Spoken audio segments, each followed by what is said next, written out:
Шановні співвітчизники, співгромадяни, друзі кримсько-татарського народу, шановні учасники міжнародного жалобного онлайн-мітингу пам'яті жертв геноциду кримсько-татарського народу, saygılı vatandaşlar, Kırım-Tatar halkının dostları, saygılı Kırım-Tatar halkı soykırımının kurbanları katırasına bağışlanған халқара мате мітингінің iştirakçıları.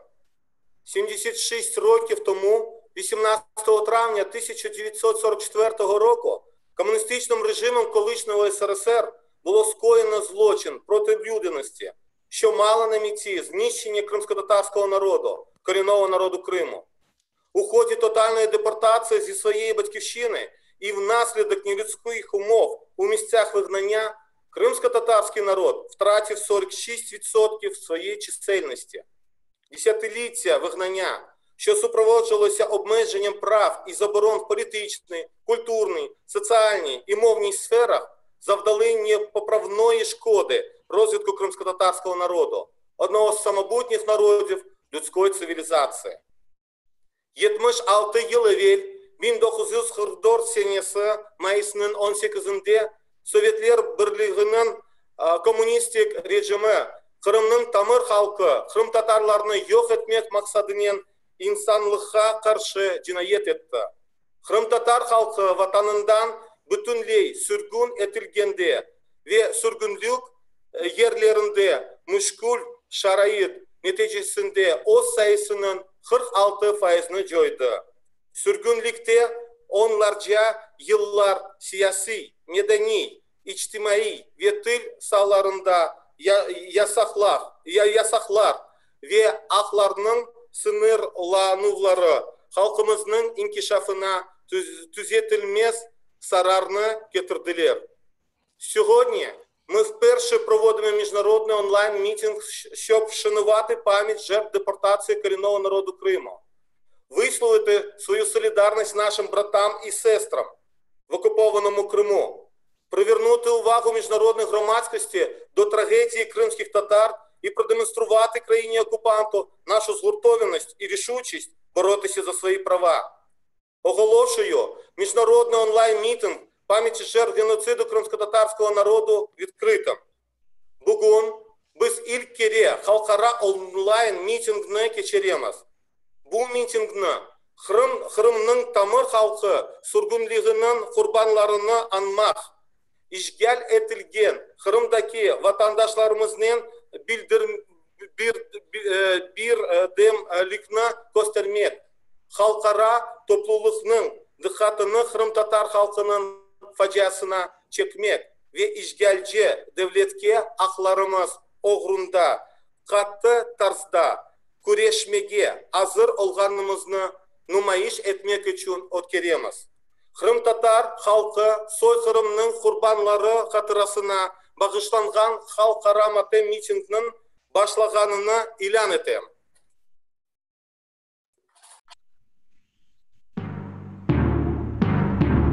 Ще не вмерла України ні слава, ні воля.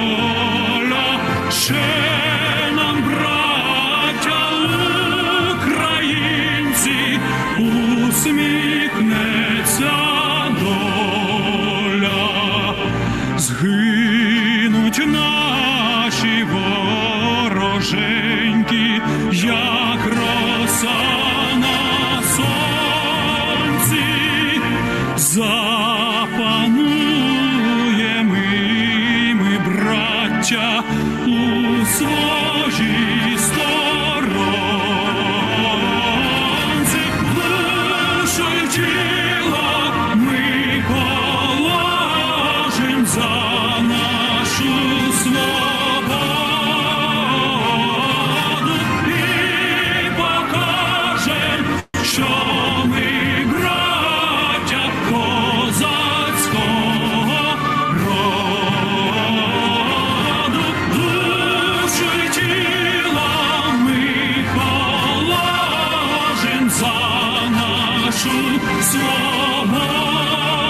Свободу і покажем, що ми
Крым Айдеру Рустамову.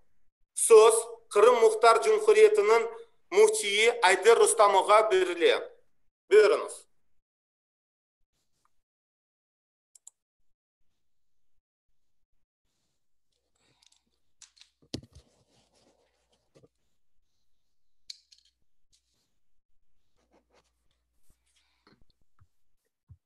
Bugün sürgün günü, bugün matem günü.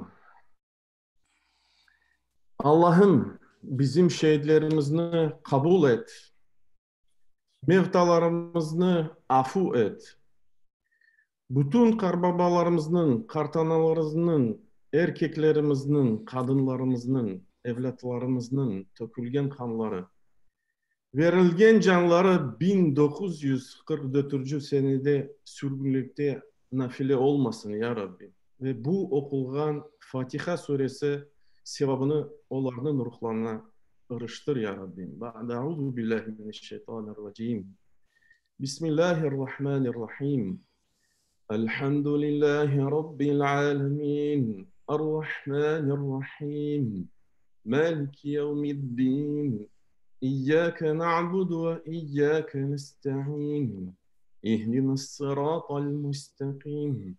Sirâtal lezîne en'amte aleyhim. Gayril mağdubi aleyhim. Veleddâllîn. Amin. Ya Rabbim.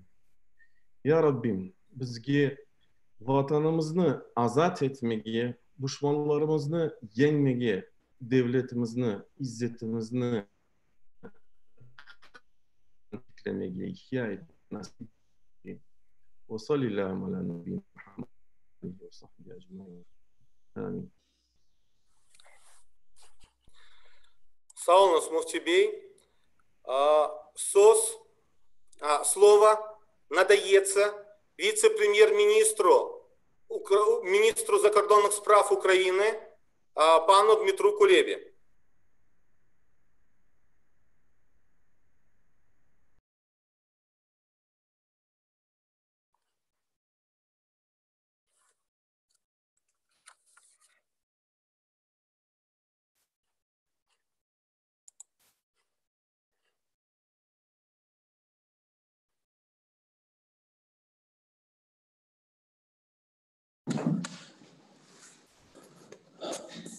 Доброго дня. Ви мене чуєте, сподіваюся? Так, чуємо. Так. Для мене велика честь, я кажу це абсолютно щиро, не дипломатично, сьогодні взяти участь у нашому онлайн-заході. Я вже мав нагоду бачити зранку Мустафу Ага, якого я бачу і зараз. І хочу щиро сказати вам те ж саме, що сьогодні лунало під час нашої розмови вже, що трагедія кримських татар – це є також і трагедія українців. І це наш з вами спільний біль, спільна рана, яку ми маємо загоїти і назавжди залишити в минулому, для того, щоб ніколи нічого подібного не могло навіть в принципі повторитися. Сьогодні ми говорили вже про ті страшні дні 44-го року, про виселення сіл, про потяг, який віз кримських татар на схід.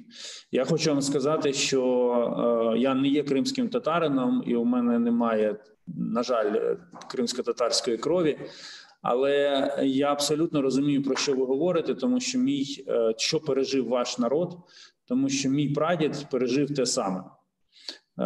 Він був українським селянином, і село було оточене, його родину посадили у той самий вагон, в який саджали кримських татар, і вони були вивезені в Сибір, де багато з депортованих померли. Тому я цей біль не просто поділяю, я його особисто відчуваю. Я хочу сказати сьогодні головне: свобода українців і свобода кримських татар – це одна і та сама свобода. Земля українців і земля кримських татар – це одна і та сама земля. І Я, як міністр закордонних справ, докладатиму усіх зусиль для того, щоб усі кримські татари могли знову повернутися додому. В Крим, в деокупований Крим, в Крим, з якого піде Росія, в Крим, з якого підуть всі, в якому будуть загоєні всі рани, спричинені і геноцидом 44-го року, і агресією 2014 року. І досягнути цього результату ми можемо лише разом, тому що це наша з вами земля, і йдеться про наших з вами людей. І в мені ви завжди знайдете надійного партнера для цієї боротьби. І я переконаний, що ми всі туди повернемо, ми всі повернемося в Крим. І це буде, Крим стане знову землею свободи, землею, яка повернеться до кримських татар. Я в цьому абсолютно переконаний. Я дуже вам дякую за цей час і бажаю гарного марафону, і будемо працювати разом. Дякую. Дякуємо вам, пане міністра, пане Кулеба. Слово надається голові Сейму Литовської Республіки професору Викторасу Пранckirtisu. Сос Литвания Джумхурiyeti Сеймінің рейсі профессор Викторас Пранckirtisке беріле. Пожалуйста. Добрый день, друзья крымско-татарского народа. Прошедшие годы для Литвы и для наших стран, близких для нас стран, это был год столетия нашей государственности. Но рядом с этим мы помним об этом, что 80 лет назад началась депортация литовского народа из Литвы, и это наша похожесть, наша схожесть с крымско-татарским народом. И однако, отмечая важные юбилеи, мы помним и о цене, которую народы заплатили за свободу. Это цена потерь и депортаций. Массовая депортация татар 18 мая 1944 года. 230 тысяч человек были увезены из своей родной земли, из полуострова. А в 1900 это чудовищное преступление в 1944 году, это преступление коммунистического режима, Ирана, в судьбе исторически братского нам народа. Литовцы, пережившие сталинские репрессии и депортации, как никто другой понимают это. До 300 тысяч литовцев было вывезено в то время от 40 до 52 года. 5 тысяч детей погибло, умерли по дороге и на местах ссылки. И до сегодняшнего дня у нас есть такая миссия «Сибирь» называется, и наши студенты едут каждый год на кладбище, и они ставят такие литовские кресты, но с полулунием я хочу показать. И это для нас очень важно. 6 июня 2019 года Сейм Литвы, парламент Литвы, Литовской Республики принял резолюцию, в которой четко и недвусмысленно признал, что преступление против крымских татар является геноцидом. В этом заявлении пишется: опираясь на закрепленное в международном праве определение понятия геноцида, Сейм признает преступления, совершенные Советским Союзом в 1944 году против народа крымских татар, геноцидом. В этой резолюции Сейм также обращает внимание и осуждает совершенную Российской Федерацией в 2014 году незаконную оккупацию и аннексию Крыма Украины, а также дискриминацию гражданского населения и крымских татар по признаку языка, культуры, религии и национальности, отмену самоуправления крымских татар. Незаконная аннексия Крыма в 2014 году Российской Федерации также отделила многих крымских татар, несогласных с режимом, от своей исторической родины. Литва и дальше остается на стороне крымских татар, решительно осуждает незаконную аннексию Крыма, многочисленные нарушения прав человека на полуострове Украины. И я бы еще хотел сказать, что Сейм Литвы 2021 год объявил годом татарской культуры, подчеркивая многовековую связь между нашими народами. И я хочу закончить словами, которые были спеты здесь гимном Украины. За нашу свободу покажем, что мы братья. Спасибо вам и успеха.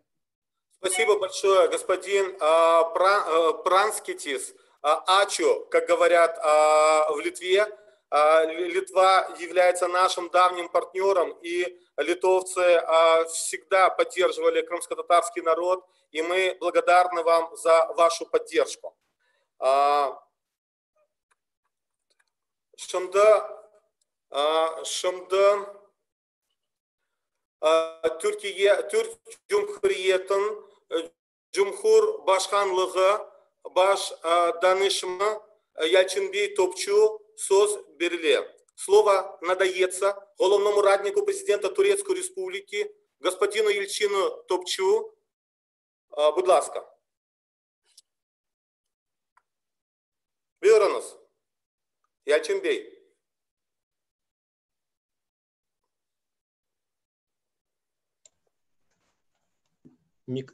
Нужно включить микрофон. Mikrofonunuza sonmuş. Mikrofonunuzu açınız. Sesini açınız. Mikrofonu açık. Fırat. Çok güzel. Açın diyor. Açalım. Sesim gelmiyor mu? Var sesi. Sesi var. Evet. Tamam. Biraz daha aç sesini. Katılımcıların bir tamamını saygıyla selamlıyorum. Başta Tatar Türk'ü kardeşlerim olmak kaydıyla Türkistan coğrafyasının bir tamamında yaşayan Türk soyluların Ramazanını kutluyorum. İnşallah Cenab-ı Hak İsmail Gaspıralı atamızın dediği gibi bütün Türk soyluları dilde, fikirde, işte bir olarak nice bayramlara kavuşturur ve yaşatır. Evet, bugün 76 yıl önce Kırım Tatar Türkleri ata topraklarından Sovyetlere ihanet ettikleri gerekçesiyle 500 bini aşkın bir sivil nüfus hayvan vagonlarına doldurularak sürgüne gönderildi. Tıpkı Ağızka Türklerine yapıldığı gibi. Nedeni de şuydu. Güya Kırım Tatar Türkleri Sovyetlere ihanet etmişti. Halbuki bu esnada Kırım'ın 50 bin Tatar erkeği Hitler ordularına karşı savaşıyordu.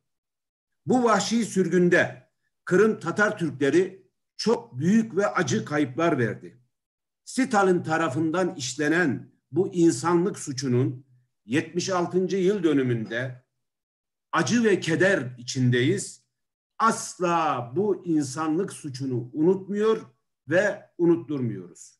Bu sürgün Türk ve dünya tarihine kara bir leke olarak not edilmiş insanlık suçudur. 76 yıl geçmesine rağmen işlenmiş olan bu insanlık suçunun acısını bugün de insanım diyen herkes, bütün insanlık vicdanında taşıyor ve hissediyor. Sürgün sebebiyle şehit olan bütün Kırım Tatar Türk'ü kardeşlerimi, atalarımı rahmet ve minnetle anıyorum. Türk milleti Kırım Tatar Türk'ü kardeşlerinin hak ve hukukları için verdikleri mücadelede her daim yanlarında olmuştur ve olacaktır. Türkiye, devlet ve millet olarak Arakan'dan Keşmir'e, Doğu Türkistan'dan Karabağ'a, Kırım'dan Yemen'e, Afrika'dan Balkanlara, Irak'ta, Suriye'de, Libya'da velhasılı mazlumların zulüm görüp sustuğu dünyada bomba seslerinin arasında Allah var, Türkiye var diyen her dinden, her milletten kim olursa olsun bütün mazlumların yanında yer almakta ve almaya devam edecektir. Türkiye adaletin, barışın ve herkes için esenliğin hakim olduğu bir dünya için bütün platformlarda mücadele ediyor, etmeye devam edecektir.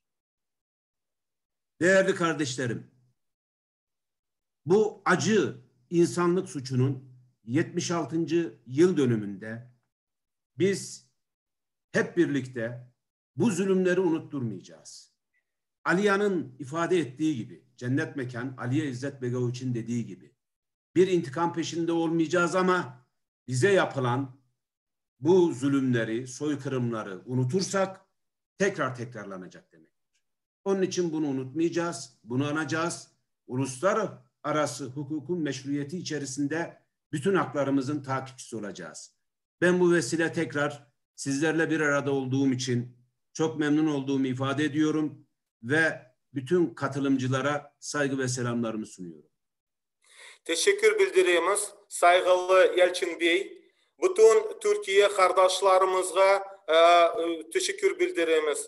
Evet, en yakın bizim kardeşlerimiz bu Türk milleti. Onun için Allah razı olsun. Aynen öyle. Ve inşallah bizim maksadlarımız yerine getireceğiz. Teşekkür bildiriyoruz. Sağ olun.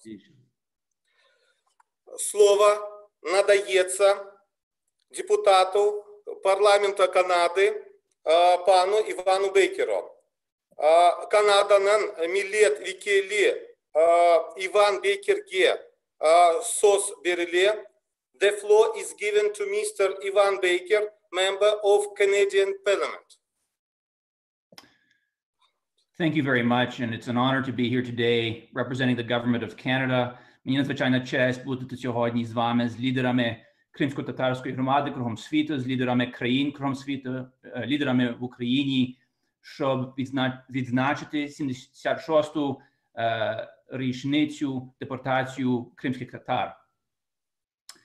18 травня 1944 року радянський лідер Йосиф Сталін насильно депортував сотні тисяч кримських татар до Середньої Азії. Вбивства та депортації йому було недостатньо. Всі сліди цього народу мали бути стерті. Кримсько-татарські книги спалювали, кримсько-татарські міста та села переіменували, мусульманські кладовища зруйновані, і всі письмові посилання та цифрові. Один з тих людей, котрий є свідок депортації, це і котрий є з нами сьогодні, це Мустафа Жемілєв. 4 роки тому, коли я був депутатом парламенту провінції Онтаріо тут в Канаді, ми вшанували пам'ять жертв депортації разом з паном Жемілєв. І ми підняли кримсько-татарський прапор перед парламентом Онтаріо. І це був перший раз, що кримсько-татарський прапор був піднятий перед будь-яким парламентським будинком в Канаді. Кожного року, 18 травня, перед одне канадське місто підносить кримсько-татарський флаг, прапор, щоб вшанувати жертв депортації і щоб показати, що канадці підтримують кримсько-татарський народ. І цього року прапор вчора був піднятий в містом Вінніпег перед парламентом провінції Манітоба. У 2014 році історія почала повторюватися, коли Російська Федерація захопила Україну і Крим. І від часу окупації Криму, from the time of the occupation of Crimea, there has been severe repression of human rights, including freedom of expression and association. And Canada has expressed its concern about these violations and the persecution of Crimean Tatars. Canada has denounced the banning of the Mejlis, and earlier this year, Canada and our Minister of Foreign Affairs, François-Philippe Champagne, imposed sanctions on people involved in the illegitimate elections held in Russian-occupied Crimea on September 8, 2019. По-українськи я повторюю, що цього року канадський уряд вклав санкції на людей, котрі були провідними акторами в нелегітимними виборами в Криму 8 вересня 2019 року. З самого початку Канада була і буде підтримувати кримсько-татарський народ і український народ, і незалежну Україну. І далі наголошує, просить міжнародну громаду, щоб далі підтримувати тиск, включно з економічними санкціями, доки Росія не буде поважати міжнародні закони і не буде поважати суверенітет і незалежність України. Сьогодні ми зійшлися тут, на цій конференції, щоб запам'ятати жертви депортації. Але я маю надію, що ми з'єднаємося не тільки сьогодні, але в днях і тижнях і місяцях перед нами, щоб забезпечити, щоб злочини, так як депортація, злочини, так як ті, котрі відбуваються зараз в Криму, перестануть і ніколи не повторюються. І для цього ми повинні гарантувати, що Росія буде поважати суверенітет України, що вона залишить Крим та залишить Східну Україну. І тоді, тільки тоді, кримський татарський народ буде жити в свободі, і тоді ми запам'ятаємо жертви депортації, але ми їх не тільки запам'ятаємо, але ми їх і вшануємо. Вічна їм пам'ять. Thank you very much for your solidarity and support, Mr. Baker. Я хочу вам подякувати за вашу підтримку кримсько-татарського народу. І кажу також і кримсько-татарського. Destek için Kırım-Tatar halkını sizge teşekkür bildiremiz. Çok sağ olunuz. Дякуємо вам. Зараз слово надається автору проекта «Стратегии 18», члену правозащитного совета Санкт-Петербурга и члена регионального совета партии «Парнас» госпоже Евгении Литвиновой. А зараз слово надається автору проекту «Стратегия 18», члену правозахисної ради Санкт-Петербургу та члену региональной рады партии «Парнас». Бюрнус, пожалуйста, пани Евгения. Здравствуйте, дорогие друзья. Этот трагический день я, конечно, вместе с вами. 17 мая 1944 года – это и для нас тоже очень важная дата. Дата депортации крымских татар. 118 так и называется именно по этой дате. Проект возник 3,5 года назад. Проект чисто правозащитный, он важен именно для того, чтобы россияне, во-первых, поняли, что происходит с крымскими татарами в Крыму после 2014 года. И, во-вторых, важно, чтобы мы могли проявить солидарность. Вот информация и солидарность – это суть проекта «Стратегия 18». Мы информируем на странице Фейсбука и группе Фейсбука о том, что происходит в Крыму, о арестах, о этих жутких приговорах, которые вообще только напоминают сталинскую эпоху. И мы проводим ежемесячные митинги, ну, такие небольшие, в соответствии с форматом, который допускает российская власть. Это одиночные пикеты, где мы по очереди встаем с плакатами и флагами и рассказываем в прямом эфире о том, что происходит. Сейчас, пока карантин, акции прекратились, хотя прекратились в прежнем формате. Вот я сегодня вышла с плакатом, чтобы потом написать пост об этой дате, и будут еще участники, которые еще будут тоже выходить с плакатами, но, к сожалению, каждый сам по себе вот в соответствии с режимом самоизоляции. Что для нас важно? Что за эти годы отношение к нам изменилось. Потому что было очень жесткое, мы выходили на улицы, нас чуть не били. Постепенно стало спокойнее, то есть, ну, хотя бы как-то мы можем, сознание россиян меняется. Собственно, на то, чтобы это сознание изменилось, мы работаем. Спасибо вам. Спасибо большое, госпожа Евгения. Я на самом деле от всех нас, от крымских татар, выражаю вам большую благодарность, потому что вы каждое 18 число выходите и поддержите крымско-татарский народ. И вы находитесь в гуще или именно в самом центре той страны, которая сегодня проявляет агрессию. Поэтому мы вам благодарны, мы вас считаем нашими героями, мы вас всегда поддержим, и спасибо вам за поддержку. Мен шымды стейм, мен teşekkür bildirem Евгения Литвиноваға, çünkü strateji 18, olar 18. günde ay çıxalar meydanlarga ve Kırım Tatarlar destek için çıxalar, miting yaparlar, piketler yaparlar. Teşekkür bildiremiz onlarga. Söz Türkiye Cumhuriyeti'nin Kırım Tatar Teşkilatları Platformu Başkanı'na Umut Шелітке беріле. Бюрнос. Слово надається голові платформи кримсько-татарських організацій у Республіці Туреччині. Умуту Шеліту. Бюрнос.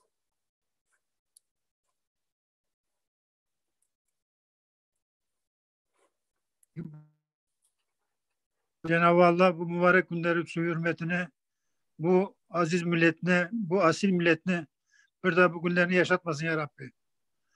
Bizler tımtık ayaktamız. Dünyanın her bir yağında boğan Tatarlar bu soykırımına, bu vahşet verici olaylarına kınayımız. Allah başlarına bela etsin ya Rabbim. Türkiye'de bulunan 46 dernek, 3 vakıf, Kırım Tatar Teşkilatları platformu olarak Kırım'ın bu davasında yanındamız. Bütün cemaatke, bütün milletke sabırlar, hayırlı günler, sağlıkla kalın saygılı vatandaşlar. Sağ olun saygılı Ümit Bey. Зараз слово надається президенту Світового конгресу українців пану Павлу Гроду, şimdi Ukrayna Bütün Dünya Kongresi Kanada'da Bütün Dünya Kongresi Павло Гродха беріле. Будь ласка. Пан Павло. Дякую. Шановні друзі, Світовий конгрес українців, яка представляє інтереси 20 мільйонів українську діаспору та координує роботу українських громад у понад 60 країн світу, сьогодні вшановує невинних жертв депортації кримського татарського народу у 44-му році та підтримує звернення Меджлісу кримсько-татарського народу до Організації Об'єднаних Націй з закликом визнати цей акт тоталітарного радянського режиму геноцидом. 76 років тому радянська влада розпочала сплановану депортацію з Криму близько 200 тисяч етнічних кримських татар, більшість яких становили жінки, діти та люди старшого віку. Майже половина з них загинула під час насильницького переселення та від голоду, хвороб, тортур та каторжних робіт на заслання у безлюдних районах Центральної Азії.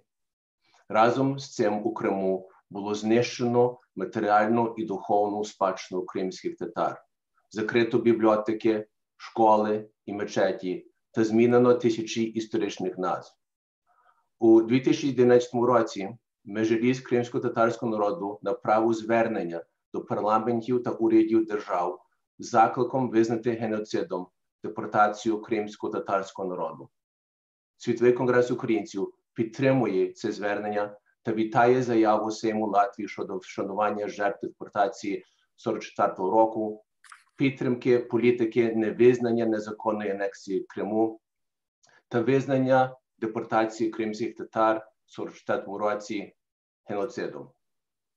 The Ukrainian World Congress pays tribute to the innocent victims of the deportation of the Crimean Tatar people in 1944 and supports the call of the Mejlis of the Crimean Tatar people to the United Nations to recognize this as an act of genocide of the totalitarian Soviet regime.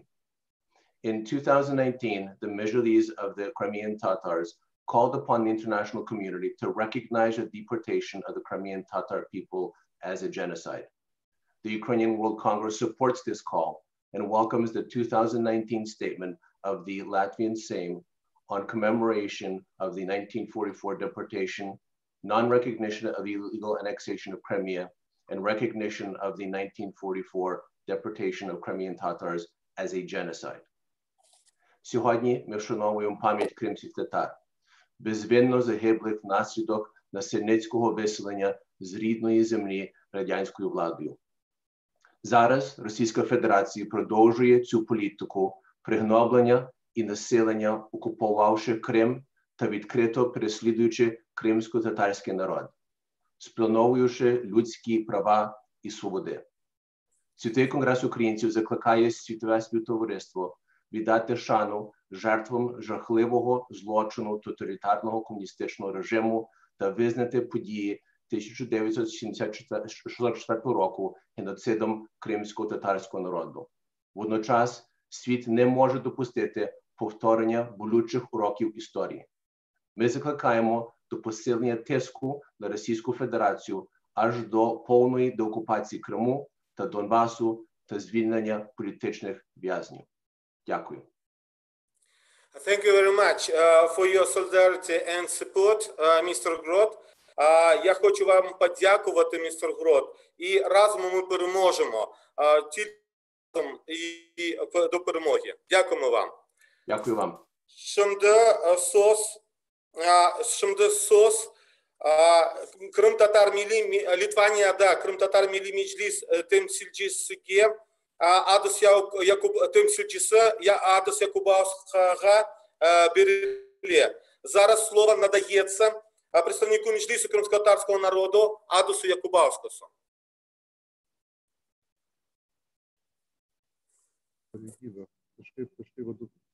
Aš tai galvočiau kažkokią reikėtų auditą atėjus pasidaryti.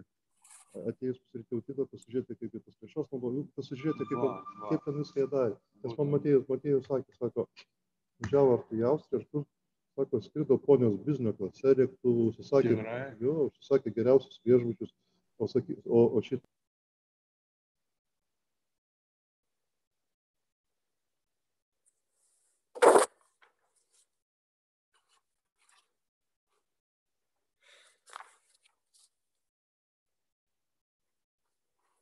Зараз,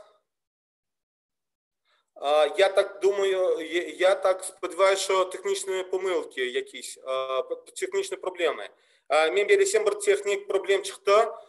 Şimdi men sözga davet etem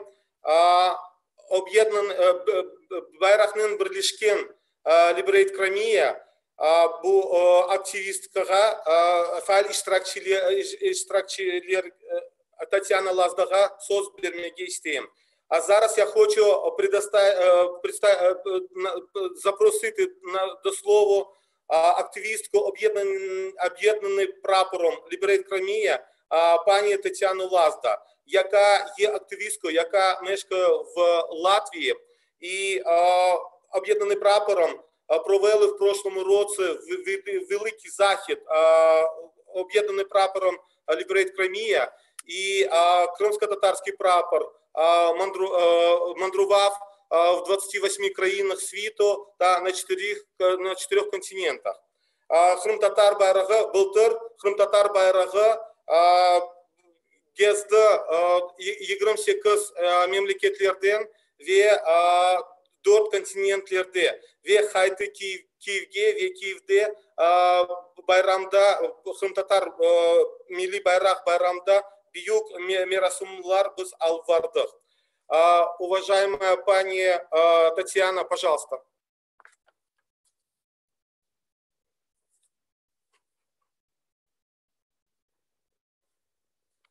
Добрий день, ви мене чуєте? Так, чуємо. Я Тетяна Лазда з Латвії, Товариство підтримки України. Наша організація маленька, але таких маленьких організацій по всьому світу дуже багато. І ми об'єдналися у всесвітню мережу «Об'єднані прапором». І сьогодні, в цей важкий і страшний день для кримських татар, ми хочемо послати частинку свого серця нашим друзям, родинам політв'язнів, кримським татарам усього світу. Знайте, що ми з вами. Щороку в цей день ми організуємо в своїх країнах акції, пікети, флешмоби. Але 20-й рік в них свої корективи. Тому все відбувається онлайн. А минулого року великий блакитний прапор з золотою тамгою побував в Австралії, Малайзії, Північній Америці, Африці, на Близькому Сході і в країнах Європи. І всюди ми, українці, всесвітньої мережі «Об'єднані прапором», розказуємо правду про Крим, про російську агресію, про політв'язнів, про дітей, яких Кремль залишив без тата, про сльози матерів і дружин. Ми віримо, що Крим буде вільним. Ми знаємо, що дух не скорити і віру не вбити. Кримські татари – великий народ. Бо в серці вогонь, який не згасити. І лють у серцях до чужинців заброд. Дякую.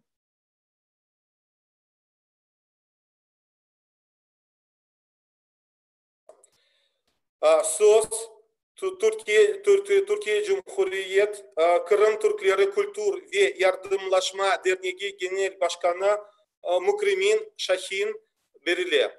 Слово надається голові кримськотатарських культурних та громадських організацій в Республіці Туреччина пану Mukrimin Шахіну. 18 Mayıs 1944 halkımızın en facialı günü. Bu facialı günde ve ondan sonra devam eden günlerde, aylarda, yıllarda hayatını kaybetmiş olan bütün şehitlerimiz, bütün vatandaşlarımızın aziz hatıraları önünde ve sürgün yerlerinde halkımızı tekrardan toparlayıp milli hareketimizi yeniden başlatan bütün inisiyatifler, milli hareketçiler, veteranların önünde, onların aziz hatıraları önünde saygıyla eğiliyor. Ve bugün hayatta yaşamakta olan, vatanımızda yaşamakta olan bu milli hareketimizin emekli, kenarda duran yaşlılarımız, kartlarımızın önünde saygıyla eğiliyor. Bizler Türkiye'de yaşayan milyonlarca Kırım Tatarı olarak belki Türkiye'de yaşadığımız nüfusumuz vatanımızda yaşayan halkımızın 10 katı fazla ve 15 ülkede dağınık olarak yaşıyoruz. Fakat 18 Mayıs 1944 bütün dünyada yaşayan Kırım Tatarlarını, milyonlarca Kırım Tatarını tek bir yürek halinde birleştirmiştir. Bu felaketli günden bir hayır doğmuş. Bu da bizim milli kimliğimizi ve vatana, millete olan bağlılığımızı daha da kuvvetlendirmiştir. Bundan sonraki süreçte Türkiye'de milli hareketimiz daha da yükselecektir. Bundan sonraki süreç içerisinde Türkiye'deki milli hareketimiz ve bütün dünyadaki milli hareketimiz vatanıyla ve vatanda yaşayan vatandaşlarımızla, kardeşlerimizle daha da birlik ve beraberlik içerisinde olacaktır. Ve 1917'de yarım bıraktığımızı mutlaka tamamlayacağız. Ve Allah kısmet ederse milli devletçiliğimizi, Ukrayna'nın toprak bütünlüğüne saygılı, Kırım Tatarların bütün milli haklarını talep eden milli devletçiliğimizi inşallah göreceğiz. Biz buna inanıyoruz. Ve bütün Türkiye'deki Kırım Tatarları olarak ve bütün Türk milleti olarak vatandaki kardeşlerimizle saygı ve selamlarımızı gönderiyoruz. Şimdiden mübarek Ramazan bayramlarını hayırlayınız. Sağ olun. Sağ olunuz, saygılı Mukrimin ağa. Слово надається президенту Ассоциации крымских татар Канады пану Рустему Ирсаю. Канада, Крым Татар Ассоциация президентіне Рустем Ирсай söz беріле. Buyurunuz.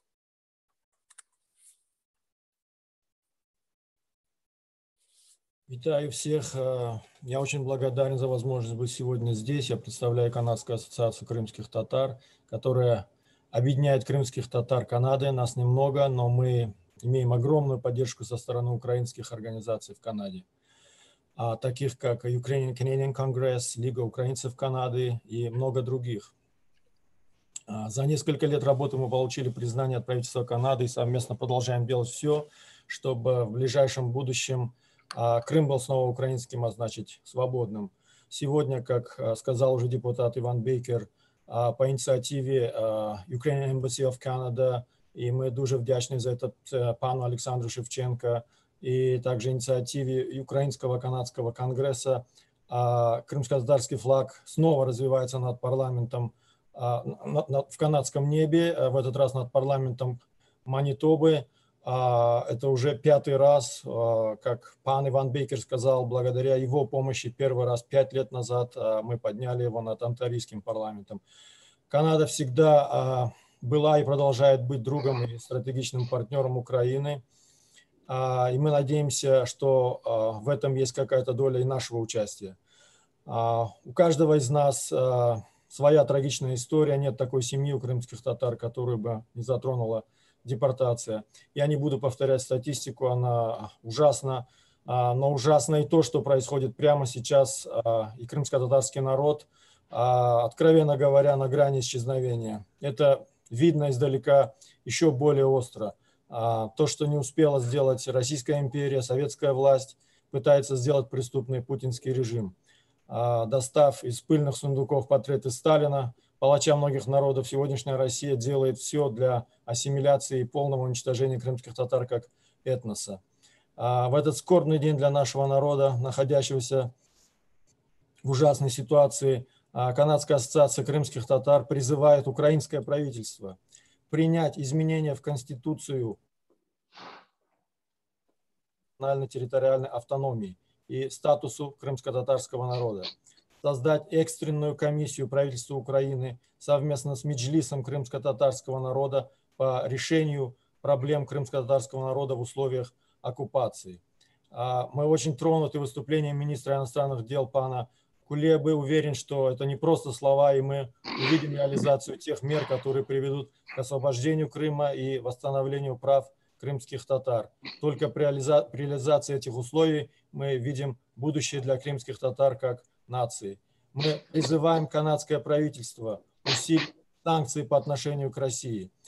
The Canadian government, we urge Canadian government to straighten sanctions against Russia, to introduce personal sanctions against Russian officials who are affiliated with the Putin regime and involved in the violations of human rights in occupied Donbass and Crimea, to include Russian businessmen who directly or indirectly sponsors Putin's regime in Magnitsky list, to return to the consideration of bill of the deportation of Crimean Tatars, Bill C-306, to recognize the deportation of 1944 as genocide against the Crimean Tatar people. Perpetrators must be punished. Putin's regime must be declared criminal and cease to exist. Crimea and Donbass must be freed from Russian troops and influence. Only in free Ukrainian Crimea, the Crimean Tatars can find their future. Дякую всем. Спасибо. Sağ olunuz Rustem Bey. Teşekkür bildiremiz. Дякуємо, Rustem Bey. Слово надається лідеру кримсько-татарського народу Мустафа Ага Джемилеву. Söz Kırım-Tatar halkının liderine Mustafa Aga Cemilev'e verilen. Buyurunuz Mustafa Aga. Saygılı vatandaşlarımız, kıymetli Kırım-Tatar halkının dostları, hep bizim bu online mitinge koşulgan arkadaşlarımız. Kırım-Tatar halkının sürgünü ve soykırımının bu yıl artık 76. senesi olan. O sürgünden ve soykırımdan sonra hayatta kalanlar da çoğunluğu artık bu dünyayı terk ettiler. Onların büyük çoğunluğu gurbet topraklarında gömüldüler. Sürgün zamanlarında, yıllarında dünyaya gelgen daha kundakta olan çocuklar artık men gibi 76 yaşlı ihtiyar oldular. Ama biz her yıl bu günü kaydetemiz ve ebedi kaydedeceğimiz. Çünkü bu halkımıza karşı yapılan cinayet, onun esas niyeti Kırım Tatar halkının bir millet olarak tamamıyla yeryüzünden yok etmek ve bizim vatanımızı, Kırım Yarımadası'nı bir temiz Rus bölgesine, yani Rus dünyasının bir parçasını yapmaktaydı. Sürgün ve soykırımdan sonra hayatta kalan insanlarımız yarım yüzyıl kadar öz vatanlarına kayıtıp gelmek için ve kendi insan haklarını için 20. yüzyılın en gaddar, en acımasız rejimden mücadele etti. Ve o zamanlar halkımızı birleştiren, bizim milli hareketimizi Sovyet Birliği'nde en kuvvetli hareketlerden birisini yapan unsurlardan birisi elbette şüphesiz bu halkımıza karşı yapılan sürgün ve jenosit esnasında ölen ve öldürülen soydaşlarımızın aziz ruhlarıydı. Onun için çok haklı olarak Ukrayna Cumhurbaşkanı'nın 16. Mayıs 2014 yılındaki tarihli kararında 18 Mayıs günü hem matem günü hem de Kırım Tatar halkının kendi doğal hakları için kureyşi günü gibi kaydedildi. Maalesef bağımsız Ukrayna devleti Kırım'ın Tamır halkının öz vatanlarında güçleşmesi ve temelleşmesi için yeterli kadar gayret sarf etmedi. Devletin iktidar koridorlarında ve aslında Ukrayna toplumunda ta 2014 yılına kadar da yani 14 yılın onur inkılabına kadar Kırım Tatarları hususta Sovyet zamanından kalan ve şimdiki Rusya tarafından devamlı uygulanan sanki Kırım Tatarları bölücü ve Ukrayna devletine tehlike yaratan bir güç olduğu gibi düşünceler vardı. Kırım Tatarları öz vatanlarında ta sonki zamanlara kadar Yarımada'da nüfusun en haksız kısmı olmaya devam etti. Hep bizim haklı taleplerimiz bu sırada Kırım Tatar halkının Tamır halkı olarak tanınması hususta, sürgünlükte uğratılan toplumların hakları iade edilmesi hususta, toprak dağıtımı hususta, Milli Muhtar Cumhuriyeti yeniden tesis edilmesi hususta, Milli Meclisimizde resmen tanınması ve daha birçok meseleler hususta gerekli kanunlar ve kararlar alınmadı. Taleplerimiz cevapsız kaldı veya reddedildi. Verkhovna Rada'nın oturum salonunda da 2013 yılında sürgünlükte uğratılan hakları iade edilmesi hususunda kanun bakıldığı zaman o zamanki Komünist Partisi'nin başkanı yüzüme baka baka dedi ki Kırım Tatarları Stalin'e minnettar olmaları lazım. Çünkü onların hepsini öldürmediler, yalnız sürdüler. Ve bu faşist kelimeler, faşist konuşması Ukrayna parlamentosunun belli bir kısmı tarafından alkışla karşılandı. Kırım Tatarlarla ilgili aydınlanma belli dereceye kadar Ukrayna'ya ancak işgalden sonra geldi.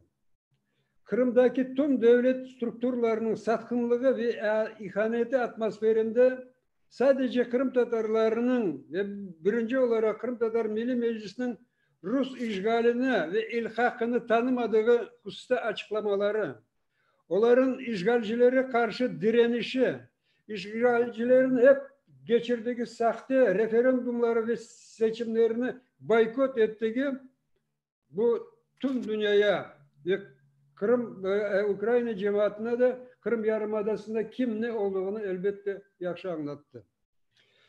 Kırım'ın işgalinden sonra biraz geç olsa da Ukrayna Kırım Tatar halkının haklarını iade edilmesi yönteminde birkaç mühim kanunlar ve kararlar kabul etti. Şimdi sırada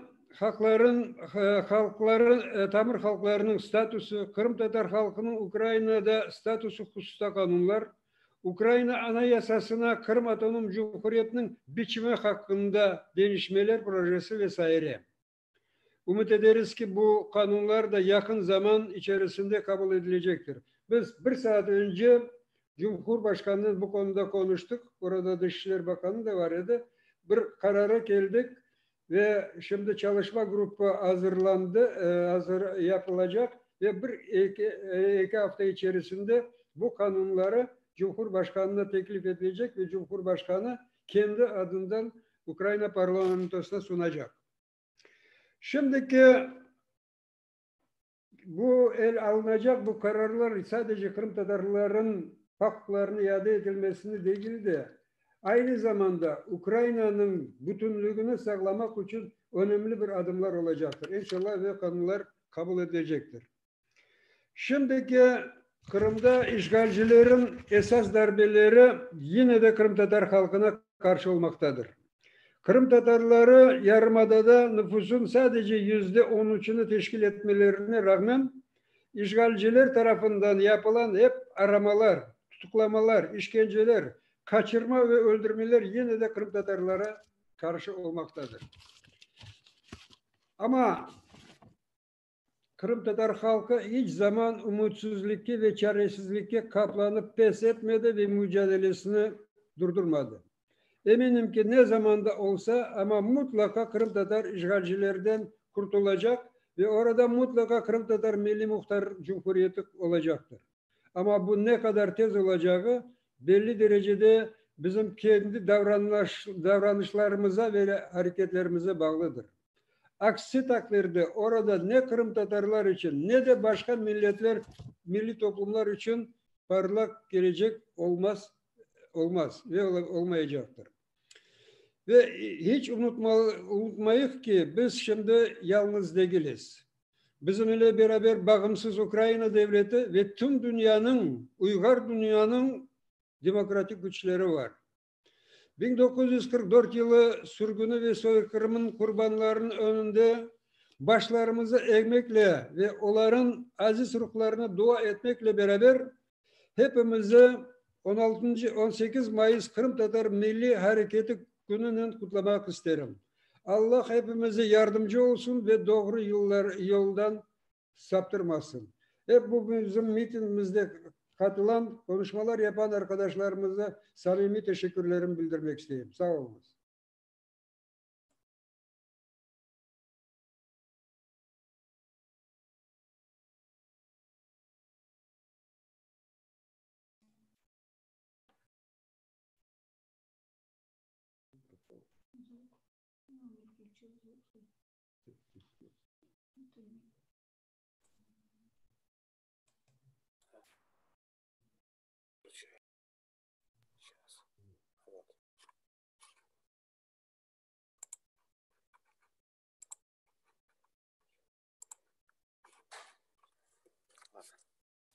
Слово надается голове Меджлису крымско-татарского народу Рифатага Чубарову. Söz Kırım Tatar Milli Meclisi'nin reisi Rifat Çubarov'a veriliyor. Buyurunuz Rifat Ağa. Saygılı semedeşler,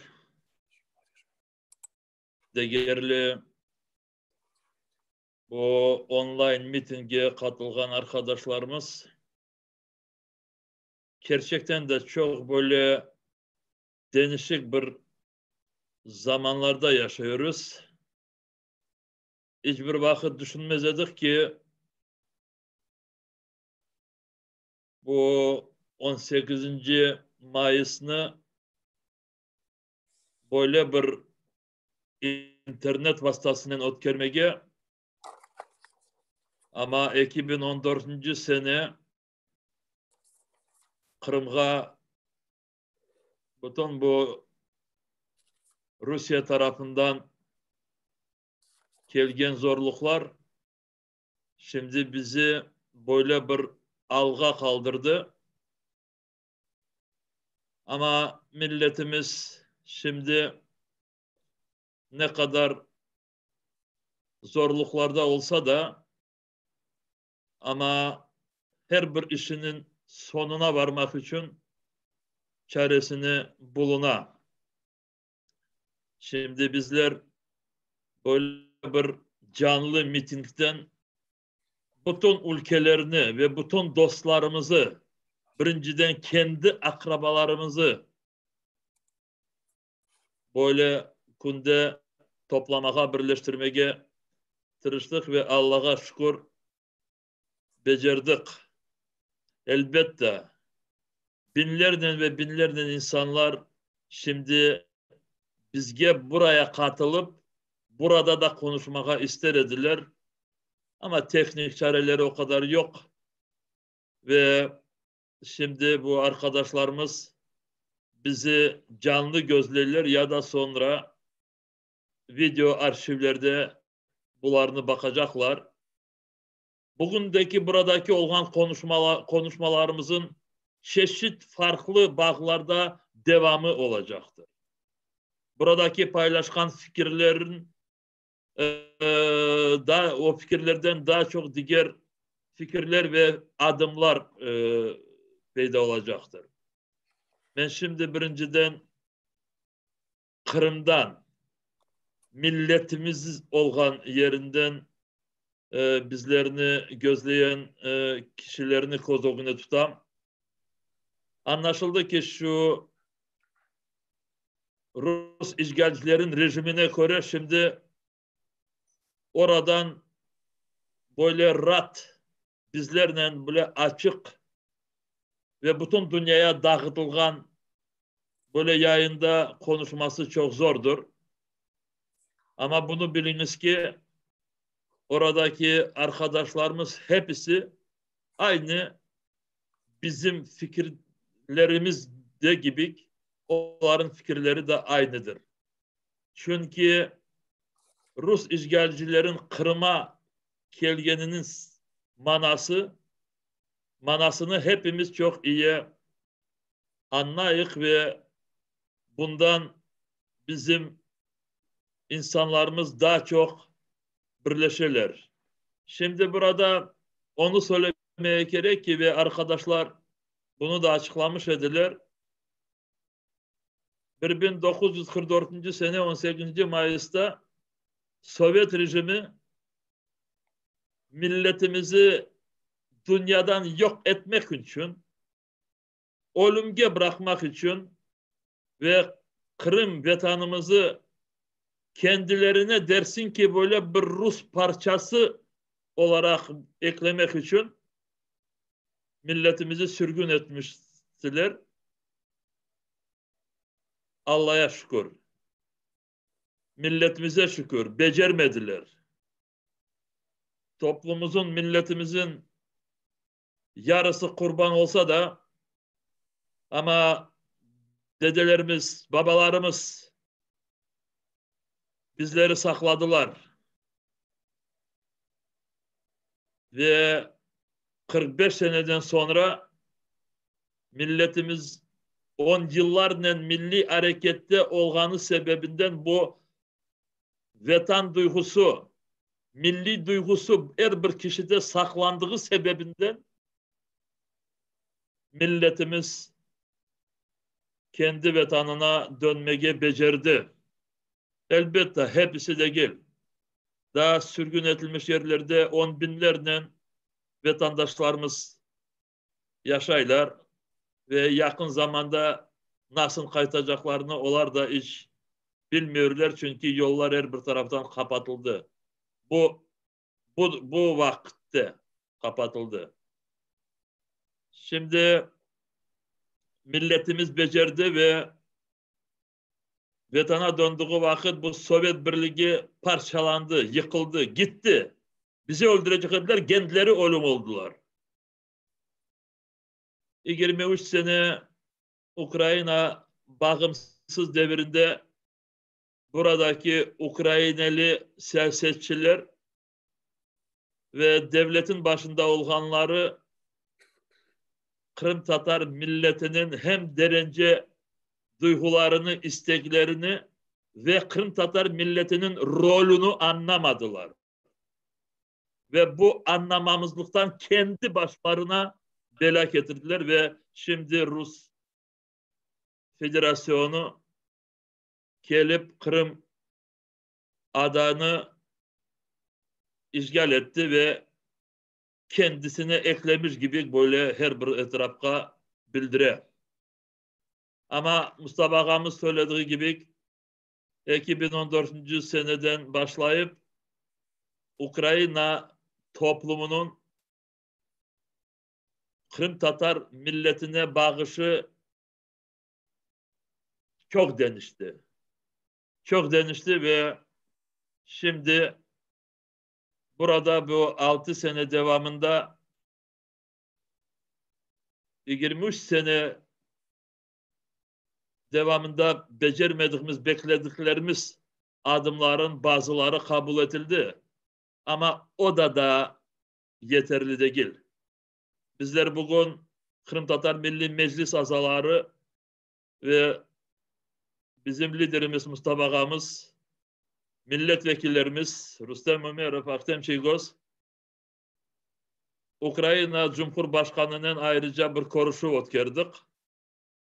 Ve orada yapılmayan ve beklediklerimizin hepsini anlattık ve gerçekten söyledik ki eğer Ukrayna'da, Kiev'de birisi Kırım'dan soğuyacak gibi olsa bizler Kırım Tatarlar olarak hiçbir vakit Kırım'ı Rus işgalcilerden azat etmesine hareketlerimizi hiçbir vakit toktatmadık ve toktatmayacağız. Biz evimize gideceğiz. Biz Kırım'a varıp çıkacağız. Ama Ukrayna'nın beraber olsun. Ve bütün bu uluslararası teşkilatların yardımının ve bütün diğer dost ülkelerden birlikte olsun. Ve bu sebepten şimdi bu bizim konuşmamızda bizim dostlarımızdan hem böyle devamlı ve hem zor zamanlarda yanımızda olanların birisi Litvanya parlamentosunun başkanı Viktoras Pransketis olganı da işte bunu gösteriyor.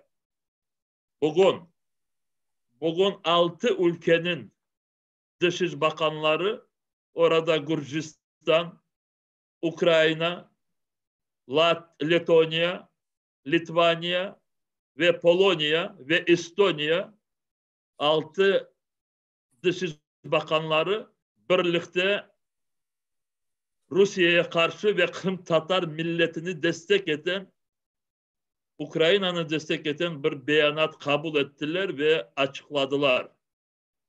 Şimdi birazdan bu konunun sonuna sizler de bunu gözleyebilirsiniz.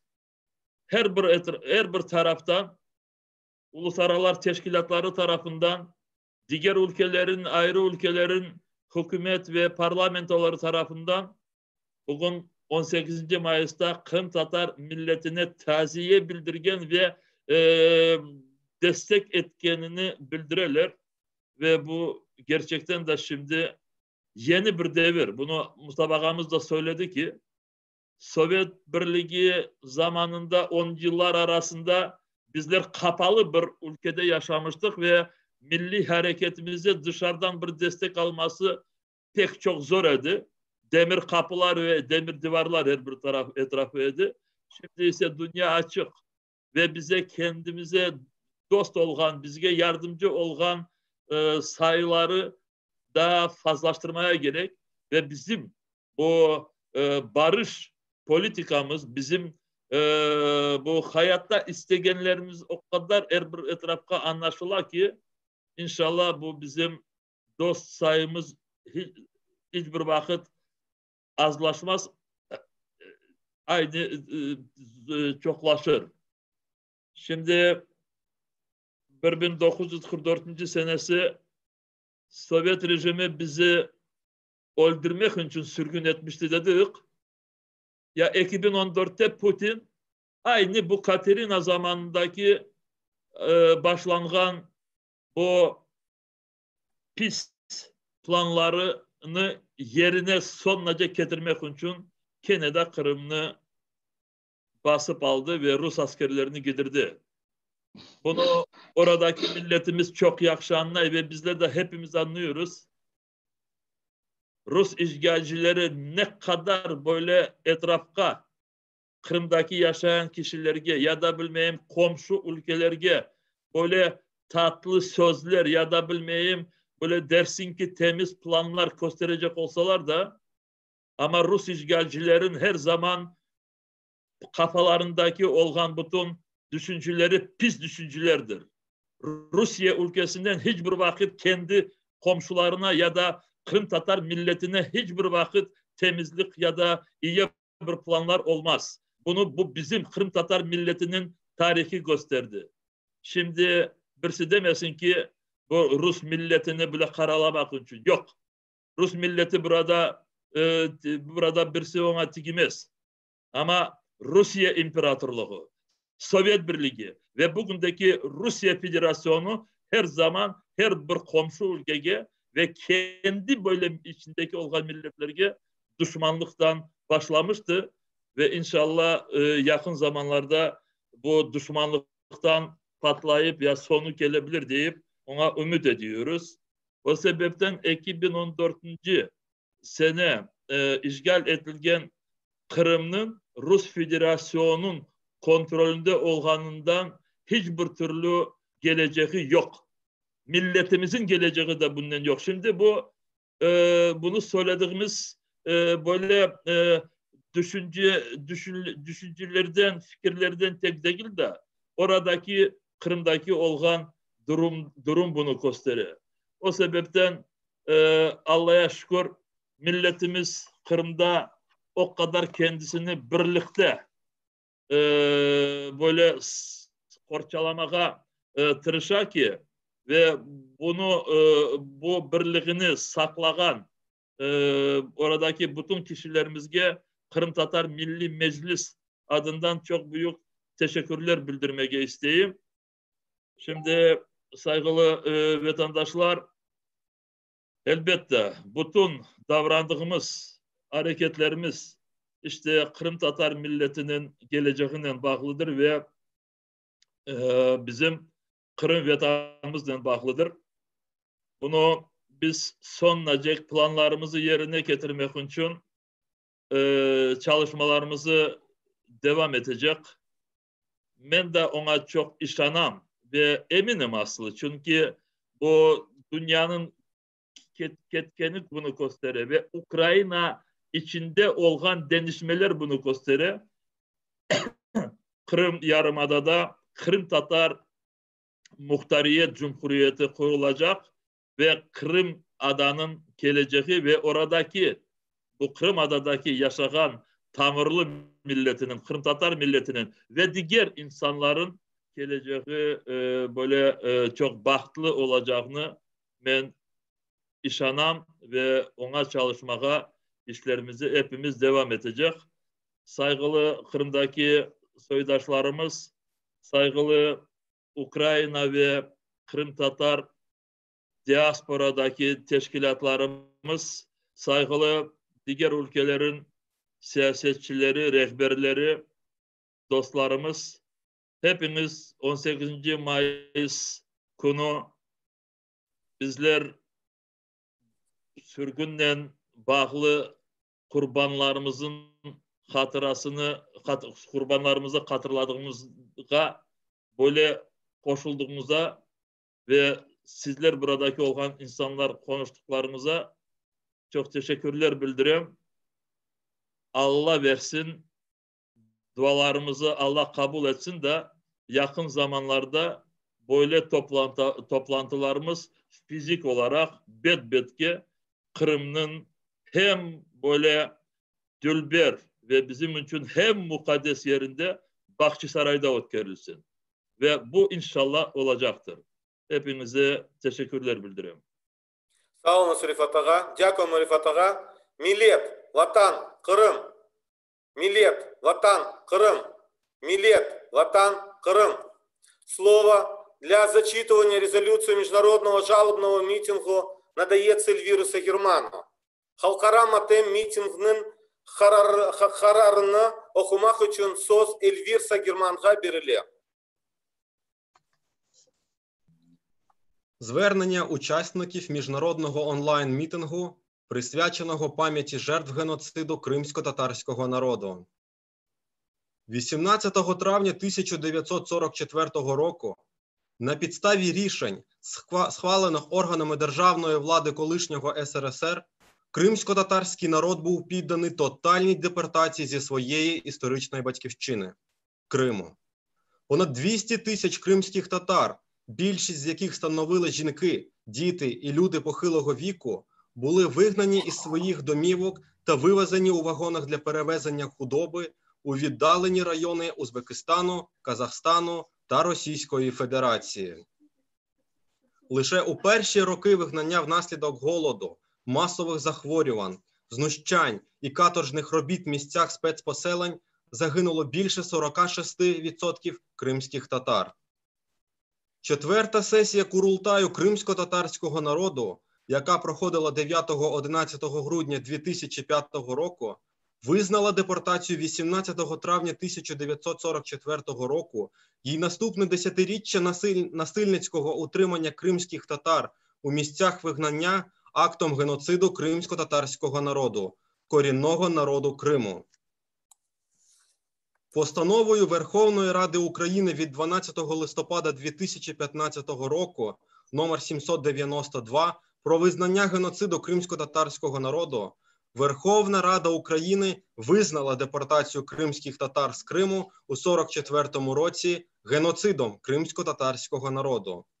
Одночасно Верховна Рада України заявила, що системний тиск на кримсько-татарський народ, репресії громадян України за етнічною ознакою, організація етнічно і політично вмотивованих переслідувань кримських татар, їхніх органів, таких як Меджліс кримсько-татарського народу та Курултай кримсько-татарського народу, на тимчасово окупованій території України з боку державних органів Російської Федерації, починаючи з дати початку тимчасової окупації, є свідомою політикою етноциду кримсько-татарського народу. Злочин депортації кримсько-татарського народу, здійснений колишнім СРСР 18 травня 1944 року, визнано геноцидом кримсько-татарського народу парламентами Латвійської Республіки і Литовської Республіки. Триваючи понад 6 років збройна агресія Російської Федерації проти України, що привела до окупації та спроб анексії частини території України, Автономної Республіки Крим і міста Севастополя, супроводжується масовими цілеспрямованими репресіями і гоніннями кримських татар, метою яких є нове вигнання корінного народу Криму зі своєї землі. Сотні кримських татар кинуті російськими окупантами у в'язниці. Десятки молодих людей насильно викрадені. Деякі з них знайдені вбитими. Доля інших залишається невідомою. Заборонені національні інститути кримсько-татарського народу, Курултай кримсько-татарського народу і Меджліс кримсько-татарського народу, створені у відповідності з правами корінних народ, передбачені відповідними міжнародними актами, в тому числі Декларацією ООН про права корінних народів. Російська Федерація, яка окупувала Крим, демонструє цинічне ігнорування резолюцій Генеральної Асамблеї ООН, Ради Європи, ОБСЄ, інших міжнародних організацій щодо припинення окупації Криму та виведення своїх військ. Зухвало відмовляється виконувати рішення міжнародних судів, в тому числі наказу Міжнародного суду ООН від 19 квітня 2017 року у справі застосування Міжнародної конвенції про боротьбу з фінансуванням тероризму та Міжнародної конвенції про ліквідацію всіх форм расової дискримінації Україна проти Російської Федерації. Зокрема, щодо скасування заборони на діяльність Меджлісу кримсько-татарського народу, відмовляється звільнити кримських політв'язнів. Учасники міжнародного онлайн-мітингу, присвяченого пам'яті жертв геноциду кримсько-татарського народу, звертаються до Організації Об'єднаних Націй, Європейського парламенту, Парламентської асамблеї Ради Європи, Парламентської асамблеї ОБСЄ, Парламентської асамблеї НАТО, Парламентської асамблеї ОЧЕС, урядів і парламентів держав світу із закликом: перше, терміново задіяти додаткові заходи тиску на державу-агресора Російську Федерацію, використовуючи всілякі санкційні та політико-дипломатичні та економічні механізми з метою припинення порушень Росією фундаментальних принципів міжнародного права і виконання вимог міжнародного співтовариства, зокрема деокупації Криму та відновлення державного суверенітету України над Автономною Республікою Крим і містом Севастополем і прилеглими водами Чорного і Азовського морів. Друге, домагатись від Росії як держави-окупанта дотримання норм міжнародного гуманітарного права, припинення порушень прав людини в тимчасово окупованому Криму, негайного звільнення кримських політв'язнів, виконання наказу Міжнародного суду ООН від 19 квітня 2017 року щодо скасування незаконних обмежень на права кримсько-татарського народу як корінного народу Криму на діяльність своїх представницьких інститутів, якими є Меджліс кримсько-татарського народу та Курултай кримсько-татарського народу. Третє. Забезпечити повний та безперешкодний доступ до тимчасово окупованої території Автономної Республіки Крим та міста Севастополя, конвенційних та моніторингових органів ООН, Ради Європи, ОБСЄ, ЮНЕСКО та інших міжнародних організацій, зокрема моніторингової місії ООН з вивчення ситуації з прав людини в Україні та спеціальної моніторингової місії ОБСЄ в Україні для здійснення моніторингу ситуації з правами людини згідно з їх повноваженнями. Четверте. Визнати депортацію з Криму кримських татар у 1944 році геноцидом кримсько-татарського народу і долучитися 18 травня до вшанування пам'яті жертв геноциду кримсько-татарського народу. Учасники міжнародного онлайн-мітингу, присвяченого пам'яті жертв геноциду кримсько-татарського народу, наполягають на невідкладному внесенні змін до Конституції України, якими встановлюватиметься національно-територіальний статус Криму як невіддільної складової України на основі невід'ємного права кримсько-татарського народу на самовизначення як корінного народу в Україні. Учасники міжнародного онлайн-мітингу, присвяченого пам'яті жертв геноциду кримсько-татарського народу, висловлюють вдячність українській нації і всім національним спільнотам України, організаціям кримсько-татарської та української діаспори в різних країнах, іноземним дипломатичним установам в Україні, дипломатичним місіям в Україні в іноземних державах та міжнародним організаціям за підтримку кримсько-татарського народу, який перебуває в умовах російської окупації Криму. Оголошено на міжнародному онлайн-мітингу, присвяченому пам'яті жертв геноциду кримсько-татарського народу. 18 травня 2020 року. Київ, Україна. Дякуємо, Ельвір Бей. Teşekkür bildiremos, Ельвір Бей. У 2019 році Сейми Латвійської та Литовської республік визнали депортацію геноцидом кримськотатарського народу. Ми звертаємося до парламентів країн, членів ООН, визнати депортацію кримських татар геноцидом. 2019 senesi Litonya ve Litvanya Seymleri Kırım Tatar halkının sürgünlüğünü soykırım olarak tanıdılar. Biz Birleşken Milletler'in azaları olgan memleketlerinin parlamentlerini Kırım Tatar halkının sürgünlüğünü soykırım olarak tanımaya çağırtамыз. Ми зберігаємо пам'ять про своїх близьких, про всіх жертв геноциду кримськотатарського народу. Ми будемо домагатися судового рішення визнання депортації кримськотатарського народу актом геноциду. Biz vatandaşlarımız Kırım Tatar halkı soykırımının bütün kurbanlarını hatırlayız. Biz Kırım Tatar halkının sürgünlüğünü soykırım olarak tanıdığına dair mahkeme kararı çıkarmasını talep edeceğiz. Ми переконані, що в деокупації Криму кожен день ми вкладаємо свої сили і знання, щоб змусити російських окупантів покинути нашу землю. Ми дякуємо українцям, співгромадянам, всім друзям за солідарність в боротьбі і вираження щирої поваги памяти жертв геноцида крымско-татарского народа. Biz Kırım-Tatar işgalçilerden azat edilecegine emin olup Rusya'nı vatanımızdan ketmege mecbur etmek için bütün güç kuvvetimizni koyamız. Ukraynalılarga, vatandaşlarımızga, bütün dostlarımızga kurešimizde yardım etkenleri ve Kırım-Tatar halkının soykırımı kurbanlarına anganları için teşekkür etmemiz.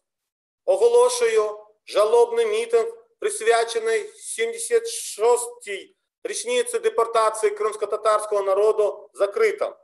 Крым-татар халқы surgunliginin 76 yılına bağışlanған matем митингінің yekünlengenini ilan ettim.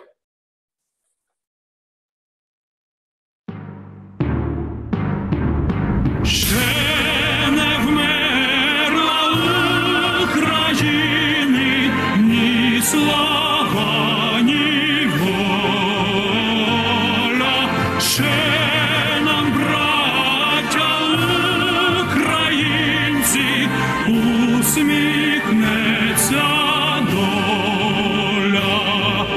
Згинуть наші вороженьки, як роса на сонці. Запануємо ми, браття, у своїй сторонці.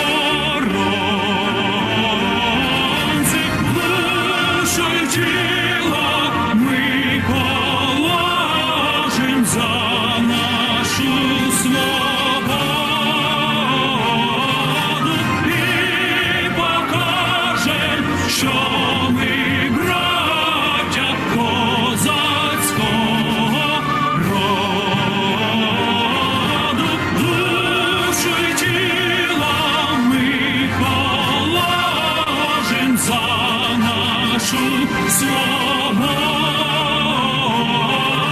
і покажем, що ми браття козацького роду.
Дякуємо всім.